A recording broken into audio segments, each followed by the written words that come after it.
Since we are now officially in the build-up to the Resident Evil movie, Welcome to Raccoon City, thought I'd spend a little bit of time today, since it's the end of Spooky Month, to rank all the games in the Resident Evil franchise.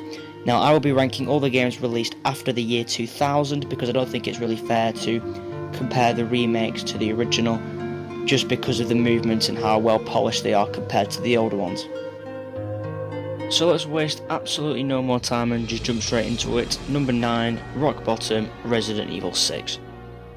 When this came out, me included, many thought that this would be the final coffin in the Resident Evil franchise. Thankfully it wasn't, but it just really felt like it was going to be after playing through it for the first time.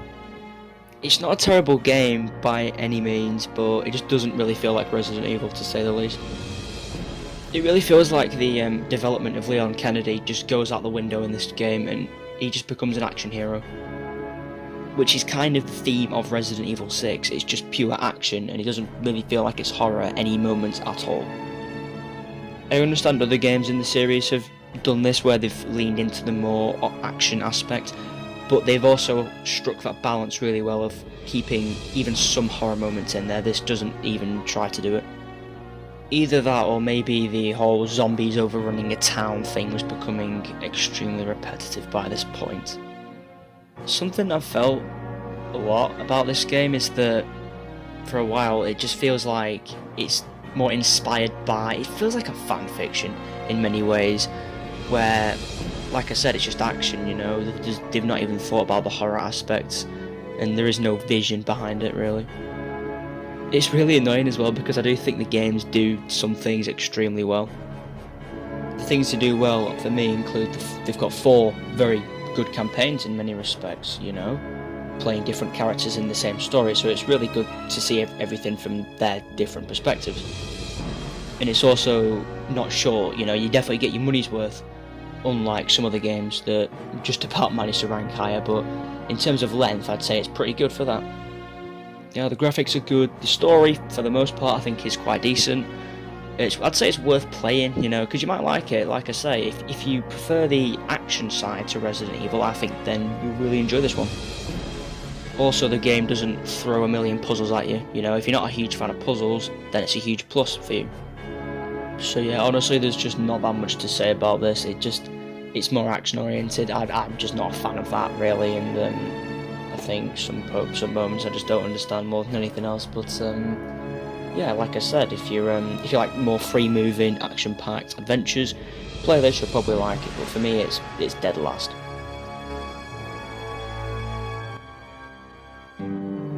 Next up is for me probably the biggest failed potential of the franchise, Resident Evil 5. How they managed to mess up this badly after Resident Evil 4 is absolutely beyond me, and I'll explain why. Resident Evil 4, despite having quite a bit of action elements, it manages to keep the focus on the story whilst also having that good balance between the horror and the action. This goes way too far in the other direction, and despite having a pretty decent setting and tone to it, the story becomes a second thought after you start playing for a bit. It's another case of it's not a bad game, but it's a bad game for the franchise that it is in, you know, kind of just like Resident Evil 6 really. You're probably best off playing this with a friend, because the co-op mode was clearly something they put a hell of a lot of effort into, because that in itself is quite good, but when you're playing solo it honestly seems like an entirely different game, and not in a good way. However, I do really appreciate the tone and setting to this game. I think where they've done it and how they've done it is really well.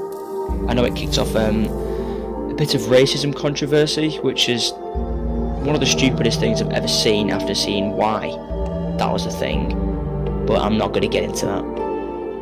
Another issue, large portion of the game take place in broad daylight, and I'm not sure if there are any real scary or tense moments. So again, it just seems to kind of abandon the series' trademark horror and also campiness as well to some degree, because it really does seem like it takes itself way too seriously at times. But if you're able to look past the humorless story and just go into it not expecting a horror game, you know, I'd say the game's really good. There's nothing wrong with the graphics, and the enemy and boss variety are pretty good. I know this part of the game has been memed to hell, but the boulder, that moment just made the game a laughingstock, and you can really see why if you look into it.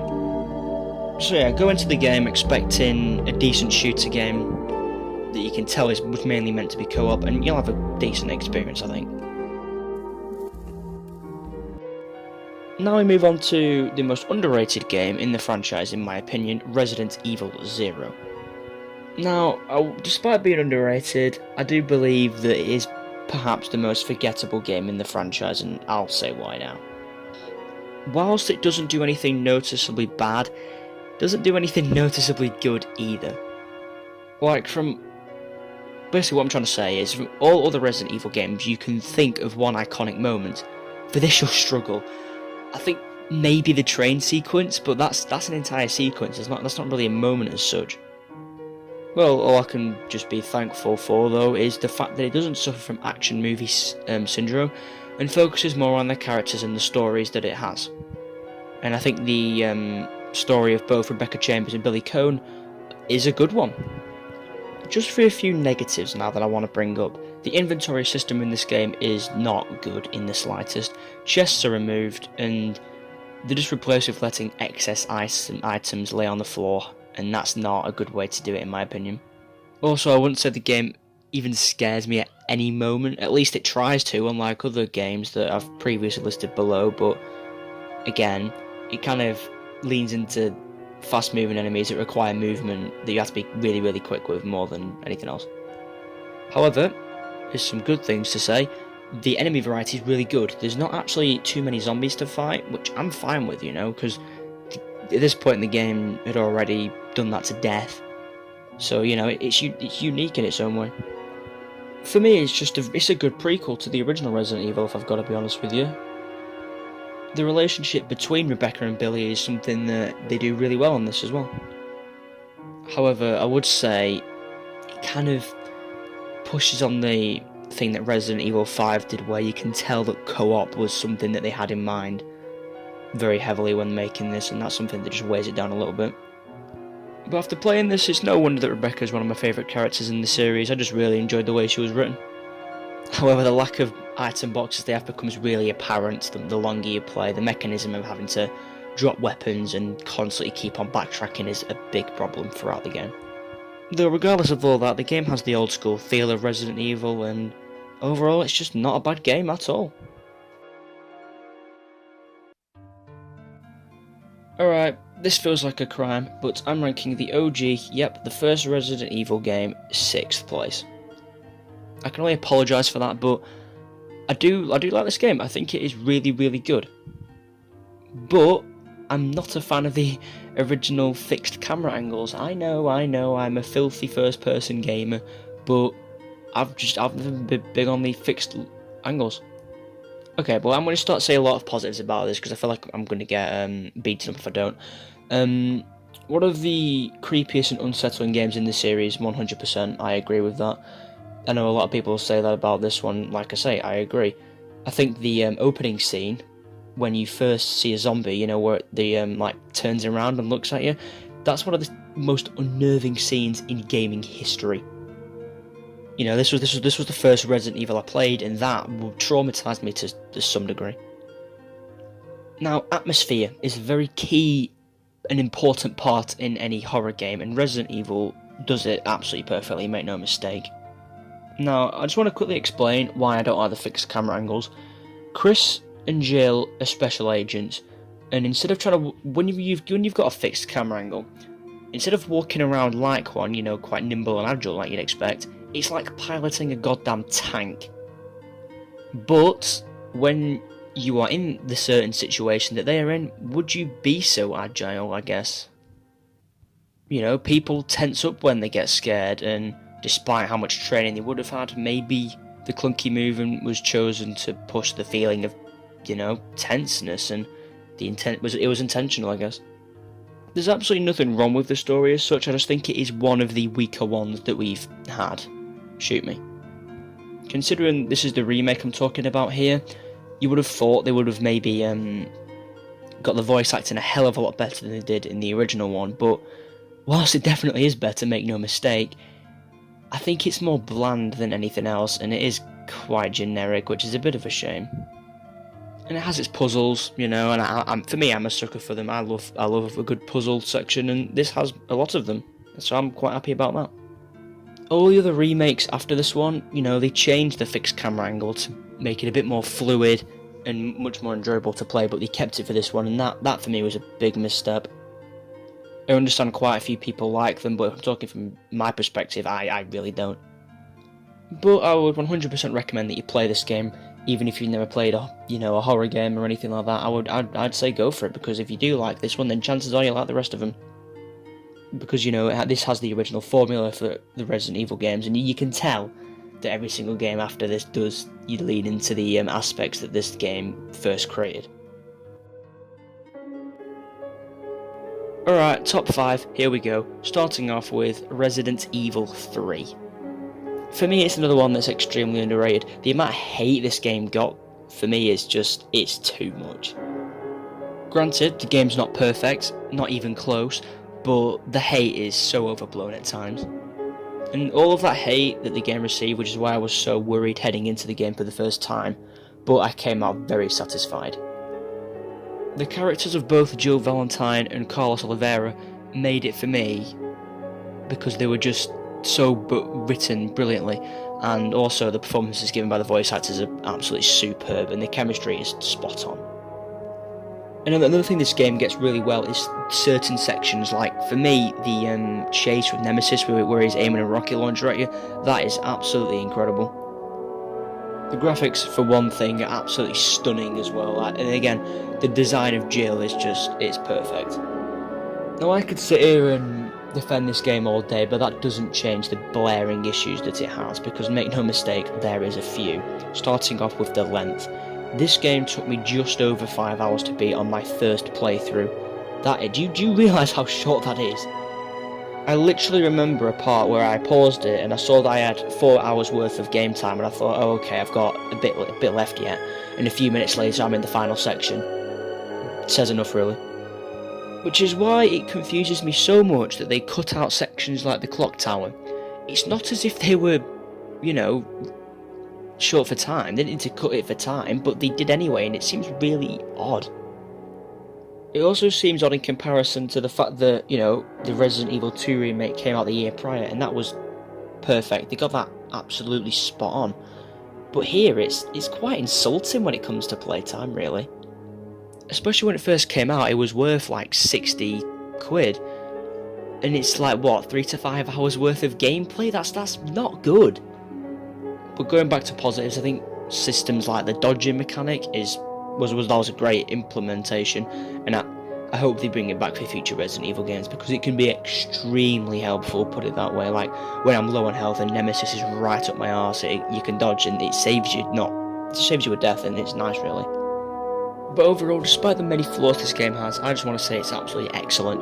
Granted, it's 5 hours, but the content packed into it is brilliant in my opinion. I just think if it was longer, if they had more sections, it could have genuinely been my favourite one, and I mean that because I really, really liked it. But they needed more sections, more puzzles, and frankly more of Nemesis, because we didn't see enough of him. He was an absolutely superb antagonist in this. He was frankly scarier than he's ever been before, but again, didn't seem to be enough of him apart from him. Like, you have a boss fight with him every so often, I think it's 3, but that's like all you really see of him, and that's a shame. Put it this way, if you can get the game a lot cheaper than its actual normal asking price, then play it, which is what I did. I did not play it when it came out. I waited a bit just because of the reviews it was getting, and I got it at a reduced price of about £20, and that's worth it in my opinion. But don't pay full price for this, is what I'll say, because despite the fact that I do love it, it's not worth it. But if I want to go back to positives, you know, gunplay's fun as always. Zombies won't stay dead, which I know a lot of people criticise that because they're like bullet sponges, but I think that's a really good thing to do, because they are zombies after all. Unless you explode their head, they're not gonna die. And also, another good thing about the dodge mechanic is that there's a nice timing element to it. If you time your dodges really well, it gives you a small window to attack and do damage. It keeps the focus on the story and the horror elements extremely well, especially with Nemesis. I think he's absolutely terrifying. So yeah, if you can play this game at a bit of a reduced price, I would 100% recommend it. It's really, really good, but the length is what kills it from being a 5-star game in my opinion. Moving on to 4th is Resident Evil 2. Now it feels bad having this game this low because this is such a great game. It truly redefines what it means to be a remake. This was the first game in the series, or frankly the first game ever that tries this certain graphical style, and I think it's absolutely gorgeous. It's one of my favourite looking games that I've played. I really like how the two stories are intertwined with each other. If I had to pick one that I prefer, I'd say I prefer Claire's campaign because it focuses a lot more on the characters and story that it's trying to tell. Not to say that Leon's campaign doesn't, because they're both brilliant, but I prefer Claire's myself. And I'm not afraid to say this game scared me. This game is one of the spookiest I've played, to be honest. I don't usually get scared by games. I'm not just saying that I don't, but this one got me, I can't lie. The atmosphere is brilliant. It's hard as nails. It's got threatening enemies with some of the best gameplay in the series. And speaking of threatening enemies, that takes me to Mr. X. This man is like the Terminator of the Resident Evil franchise. He terrifies me. It's just the way he casually walks towards you.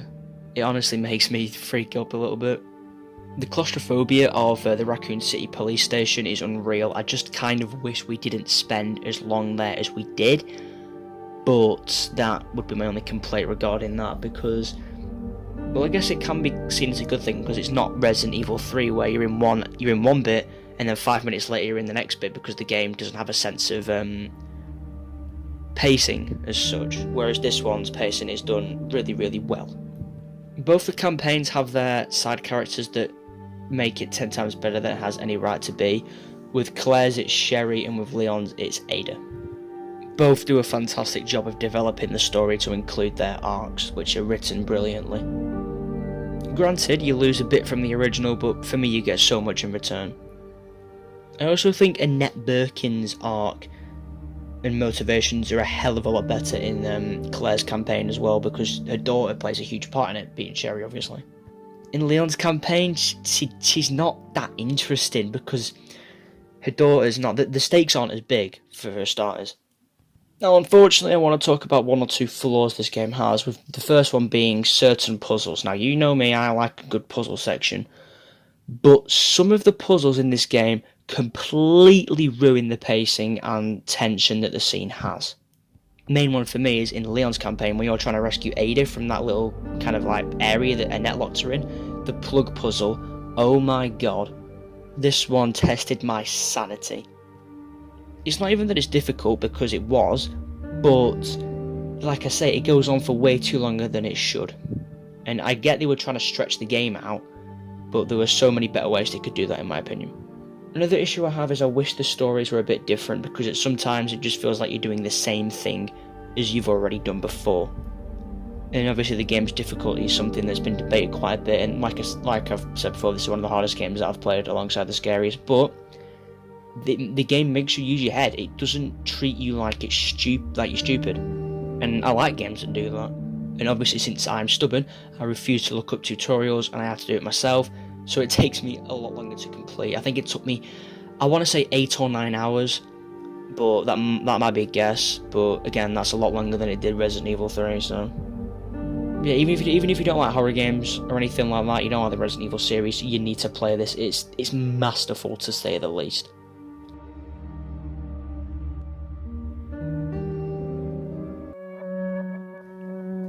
And now it's time for the game I am most thankful for in terms of it just existing, Resident Evil 7. This game truly saved the series. After the absolute travesty that was Resident Evil 6, Capcom somehow managed to revive the franchise with one of the best entries it's ever had. Now, the feeling and atmosphere this game has is probably the best in the series, mainly because I just wasn't expecting it. When I first got this, I was a bit worried that it was going to be same old action oriented, but it couldn't have been further from that. But yeah, the atmosphere is superb, and the story being told is quite good as well. I don't think it's the best one we've ever had, like some people say, not even close, because the writing could have been better, especially for characters like Mia and Ethan, who, they play a huge role, but they're not great, to be honest. But they make up for it with characters like Zoe, Jack, and Marguerite, who are some of my favourite in the series. The story of the Bakers is so tragic as well, like it is incredibly sad, especially that cutscene where Jack speaks to you know, after you get trapped in that area. I don't know where exactly you are, I still don't know, but it's a brilliantly well written cutscene. And going back to writing, I did kind of like Evelyn, but she's not exactly a compelling villain. She was creepy, make no mistake, but in terms of writing, I don't think she was good, put it that way. But, you know, she's obviously not the main focus here, so I can surpass it. I think the main focus are characters like Jack, for example. And since I'm not the biggest fan of bugs, especially huge ones, the Marguerite chapter is one that I will not forget anytime soon. Despite not being a huge fan of their characters exactly, I think that section between Ethan and Mia with the chainsaw is brilliant. Another great thing about this game is it introduced first person to the franchise, which I'm very grateful for, because I think I probably prefer third person more than anything else, but I do quite like it, especially with Ethan, even though I'm not quite happy with how he ended up being a faceless protagonist in the entire series, which is something that I think they kind of messed up on, really. Mainly because they tried to act like this whole tale of Ethan is this tragic thing, which it is, but when you never show his face, it's a lot harder to get attached to him. Just quickly, I want to talk about the DLC. The DLC for this game is some of the best I've ever played. Like, I don't usually buy DLC, but I bought them for this because it's that good. I think Daughters is probably my favourite one, because it shows the origins, and also Evelyn's a lot better in it. This game, if you didn't know, this game genuinely received complaints due to the nature of its content and how scary it was, and I'm not even that surprised, because it is absolutely terrifying. I do believe that. It's just a shame they had to tone it down for the next one, which we're moving on to right now. This may raise a few eyebrows, but I don't care. I adore Resident Evil 8. It's one of, if not the saddest stories in the series, and I really like the new direction that they took with the kind of story being heavily focused on family. Now, like I said before, it's a problem trying to make Ethan have this tragic tale when you never show his face. I think that's something they kind of messed up on, but I can live with it because it kind of puts you in his shoes to some degree. Apart from all that though, I really like Ethan. I think his character and what he brings to the universe is really important. He developed so much since RE7 as well, because I remember when, you know, Mia put a chainsaw through his arm and he barely even yelped. But in this he does seem a lot more emotional, put it that way. It's clear and obvious that so much heart and soul was poured into this game, and I'm not taking that for granted. I love it. Watching the ending credits, the final Book of Shadows, honestly nearly brought me to tears. In many ways, this game is very, very similar to Resident Evil 4, but I'd say it's a hell of a lot scarier. Granted, there are not many scares in this, but the chapter being House Benevito was pretty damn creepy. If you know, you know. But I think my favourite chapter in the game was the Castle Dimitrescu one, because I do think it's absolutely brilliant. Speaking of Dimitrescu, that is a character that they severely underutilised, and I mean that because she's brilliant, but you don't see nearly even half of enough of her. I wouldn't exactly say that this game's got god tier writing, but it does kind of lean back into that campiness that the original game has, and I really like that. Because this game knows that it's silly, it knows that these things would never happen and they're just downright ludicrous, but I like that because it doesn't take itself too seriously. Another good part, there aren't many jump scares, but when there are, they are really unexpected and well pulled off.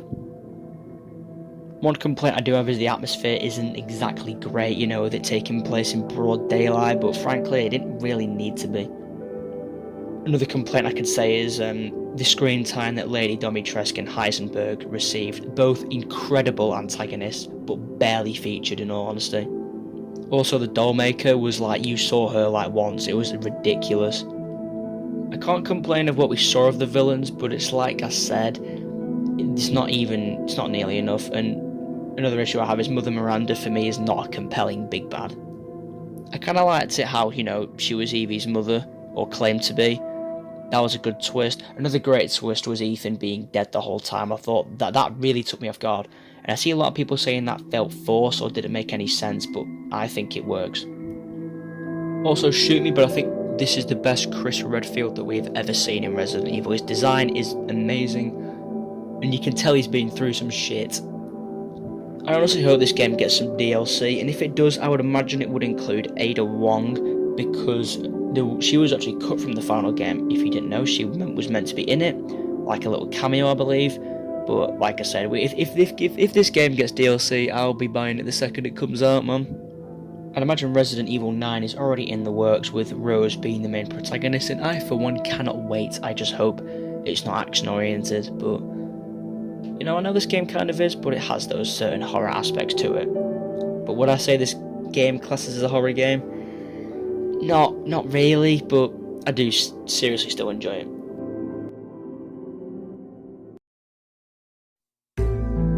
Now, I feel really sorry for Resident Evil Village. It could have been number 1, but unfortunately, Resident Evil 4 exists, and I simply cannot praise this game enough. Come on, don't act like you didn't see this one coming. It's survival horror done to an absolute T. Granted, it's not the scariest game I've ever played, not even close, but there are still scary moments in it, and it definitely tries to be a horror game, even though you can tell it does prefer the action at most points. This design of Leon, and also just his character in general, is the best he's ever been, and he's an absolute animal to say the least. I know people say, oh, the other reason people like older games such as Resident Evil is because of the nostalgia, but this one could be released tomorrow and it would still bang. Instead, it was released in 2005, yet it always gets released on every new console, and there's a reason behind that. The lengthy development this game had turned it into a true masterpiece, and makes you appreciate the level of detail in this game, because there is so much, like things like shooting weapons out of enemies' hands or even in mid-air. It's a good sense of depth, and I know that people be like, oh, that could be bare minimum, but name a game apart from this that does that. You wouldn't even be able to write a list of them. If you have not played this game, and you're a Resident Evil fan, or just a horror game fan in general, then just play it. You're wasting your time, mate. There's a reason that Resident Evil Village feels so heavily inspired by it. It's because it is. I mean, the boss fights in this one are really good as well. Krauser, the knife one is amazing, there's no disputing that. And I think this is perhaps the only game in history that has ever done quick time events well, and that in itself is an achievement, because quick time events are terrible and I do hate them, but they work well in this one. Also, I actually find myself humming the save music from time to time, and I'm not even kidding when I say that it is that good. This is the best save music that's ever been in the series, that's for sure, or probably any game in general. I'd say the enemy variety is decent. I think the chainsaw enemies is perhaps the most scariest in the entire game, because you know that they can one-shot you, so as soon as you see one of them, you just jump into a panic and just start firing everywhere. And if you can create an enemy like that in a game, that automatically means that you've done well. I think a very underrated part of this game are the credits. They show that the village was once peaceful and the villagers were normal until Sadler turned them into mindless killers, which is really sad when you watch it through. Something I've noticed as well, the best credit scenes usually are the best games in general, because it's a lot of heart and soul being poured into them. Also, the side characters such as Lewis and Ashley are done well. I know, granted, Ashley can be quite annoying at times, if not all the time, but I get the feeling that was done on purpose. Also, this is probably one of the longer games in the series as well. Like, I think it took me, I want to say 11 hours, but it may have been more. That may just be because I'm bad, but at the same time I generally just think it's because they packed a lot of content into it. It's actually insane because I've only completed this game twice, which for me is insane because I usually replay these games a lot, but I've only completed twice. First time was when it first, I first had it back in the day, as you say, and the other time was this year actually, because I re-got it on Xbox and I replayed it, and I was like a kid on Christmas replaying that game. I was scared going into it because I was like, is this as good as I remember it? And after playing it, yes, it's definitely as good as I remember it being. An absolute masterpiece. There's simply too much to put into words to describe this game. Survival horror, you know, it redefined the genre. This game did. It just kind of says everything. The controls, despite being a little bit clunky, it's not that bad. I can handle it. Also, Ada is back and better than ever. She's probably the best she's ever been in this game as well, as are most characters that make an appearance in this game, funnily enough. It's almost as if the writing is amazing. And there are a lot of different mechanics in this game that make you think, like you can kick. And whilst it is quite hard to kick an enemy because you've got to get the timing right, if you get it wrong, especially on a chainsaw wielder, you are toast. So that makes you think to many degrees. Enemies come smashing through doors, the same doors that you can shoot through, so you know, it's a good mechanic. If you see an enemy coming at you through a door, you can just put them out through a door, and that's a good part of it. When it comes to enemy variety, it does really well. As I said before, you've got the chainsaw wielders, you've got your boss fights like, you know, Mendez, who's one of the best bosses in the series. You've got the people who carry stuff like knives, hatchets, pitchforks, and I'd also say a severe hatred of your existence. Just going back to the chainsaw wielders real quick, just because I really want to. I think they're some of the best enemies in gaming history, because you hear one, you don't see them, but you hear you hear it revving up, and all of a sudden you tense up and you're like, oh dear, because you know if he gets even close to you, he's gonna lob your head off. But I'll end my speech on RE4 here, because otherwise this video will be way too long, just because I can honestly go on about this game for so long. I love it dearly. But I'll stop it right there. And yeah, that's all I've got to say for now. Goodbye.